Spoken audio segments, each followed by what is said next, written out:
അനധികൃത അവധിയിലുള്ളവർ ജോലിയിൽ തിരികെ പ്രവേശിക്കണമെന്ന നിർദ്ദേശം പാലിക്കാതെ ആരോഗ്യ പ്രവർത്തകർ. അനധികൃത അവധിയിലുള്ള 700 പേരിൽ തിരികെ പ്രവേശിച്ചത് 24 പേർ മാത്രമാണ്.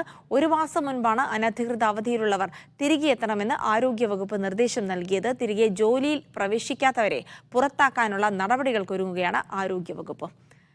ഷിജോ കുര്യനുണ്ട് വിവരങ്ങൾ നൽകാനായി. ഷിജോ, ഇത് സംബന്ധിച്ച് ആരോഗ്യമന്ത്രി തന്നെ വാർണിംഗ് നൽകിയിരുന്നതാണ്. അനധികൃതമായ അവധിയിലുള്ള ആളുകൾ എത്രയും പെട്ടെന്ന് തിരികെ എത്തണമെന്നുള്ളത്. എന്തായാലും അതിന്റെ സമയം അവസാനിക്കുമ്പോൾ കുറച്ചധികം പേർക്ക് തന്നെ ജോലി നഷ്ടമാകുമെന്ന് മനസ്സിലാക്കുന്നു. ജിൽസി, ഇങ്ങനെയുള്ളവരുടെ ജോലി നഷ്ടപ്പെടുന്നത് തന്നെയാണ് നല്ലത്. കാരണം ഈ യാതൊരു മാനദണ്ഡവും പാലിക്കാതെ സർവീസിൽ നിന്ന് അവധിയെടുത്ത് മാറി നിൽക്കുന്ന ആളുകളോട് തിരികെ ജോലിയിൽ പ്രവേശിക്കണം എന്നുള്ള കാര്യം ആരോഗ്യവകുപ്പ് ആവശ്യപ്പെട്ടതാണ്. പക്ഷേ അതുപോലും പാലിക്കാൻ കുറേയധികം ആരോഗ്യ പ്രവർത്തകർ, ഡോക്ടർമാർ അടക്കമുള്ള ആരോഗ്യ പ്രവർത്തകർ തയ്യാറായിട്ടില്ല എന്നുള്ളതാണ് വാസ്തവം. ഏതാണ്ട് 700-ലധികം ആരോഗ്യ പ്രവർത്തകർ, ഡോക്ടർമാർ അടക്കമുള്ള ആരോഗ്യ പ്രവർത്തകർ അനധികൃതമായി അവധിയെടുത്ത് സർവീസിൽ നിന്ന് മാറി നിൽക്കുകയാണ്. യാതൊരു മാനദണ്ഡവും പാലിക്കാതെ അല്ലെങ്കിൽ കൃത്യമായിട്ടുള്ള അവധി അപേക്ഷ നൽകാതെ അവധിയെടുത്ത് മാറി നിൽക്കുന്നവരോട് തിരികെ ജോലിയിൽ പ്രവേശിക്കണമെന്ന് ആരോഗ്യമന്ത്രി വീണ ജോർജ് കഴിഞ്ഞ ഒരു മാസം മുമ്പ് ആവശ്യപ്പെട്ടതാണ്. പക്ഷേ ആ ഒരു നിർദ്ദേശം ഒരു തരത്തിലും പാലിക്കാൻ ആരോഗ്യ പ്രവർത്തകർ തയ്യാറായിട്ടില്ല എന്നുള്ളതാണ് ഈ ഒരു മാസം കഴിയുമ്പോഴും നമുക്ക് മനസ്സിലാകുന്നത്. കാരണം ആരോഗ്യമന്ത്രി ഈ നിർദ്ദേശം പറഞ്ഞിട്ട് പോലും 24 പേര് മാത്രമാണ് തിരികെ സർവീസിലേക്ക് പ്രവേശിച്ചിട്ടുള്ളത്. 700 പേരോളം അനധികൃതമായിട്ട് അവധിയിലാണ്. അതിൽ 24 പേർ മാത്രമാണ് തിരികെ ജോലിയിൽ പ്രവേശിച്ചിരിക്കുന്നത്.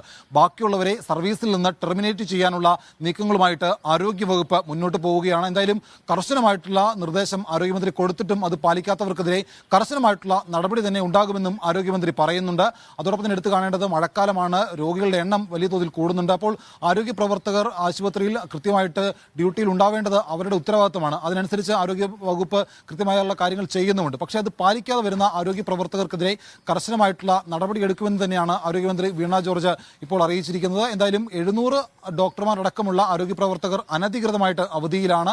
അവരോട് എത്രയും വേഗം ജോലിയിൽ പ്രവേശിക്കുമെന്ന് പറഞ്ഞിട്ടും കേൾക്കാത്തവരെ ജോലിയിൽ നിന്ന് പറഞ്ഞു വിടുന്ന അടക്കമുള്ള കാര്യങ്ങളിലും ആരോഗ്യവകുപ്പ് ആലോചിക്കുന്നുണ്ട്. തിരികെ ജോലിയിൽ പ്രവേശിക്കാൻ തയ്യാറായാൽ പോലും അത് അത്ര എളുപ്പമല്ല. മറ്റ് ചില മാനദണ്ഡങ്ങൾ കൂടി പാലിക്കേണ്ടി വരും. എന്തായാലും കർശനമായിട്ടുള്ള നടപടികളുമായിട്ട് ആരോഗ്യവകുപ്പ് മുന്നോട്ട് പോകും. ശരി ഷിജോ പറഞ്ഞത് തന്നെയാണ് കറക്റ്റ്. ഇങ്ങനെയുള്ള ആളുകളൊക്കെ ജോലിയിൽ തിരികെ എത്തി പ്രവേശിക്കാതിരിക്കുന്നത്, അവരെ പുറത്താക്കുന്നത് തന്നെയാണ് ഏറ്റവും നല്ലത്. കാരണം ഒരു മെഡിക്കൽ സർവീസ് ഒരു അവശ്യ മേഖല, അത് മന്ത്രി തന്നെ ആവശ്യപ്പെട്ടിട്ടും ആളുകൾ 700-ലധികം പേരിൽ വെറും 24 പേർ മാത്രമാണ് തിരിച്ചെത്തിയത്. മറ്റുള്ളവരെ പുറത്താക്കാനുള്ള നടപടികൾ വളരെ പെട്ടെന്ന് തന്നെ നടക്കട്ടെ. ഷിജോ കുര്യനാണ് വാർത്തയുടെ വിശദാംശങ്ങൾ നൽകിയത്.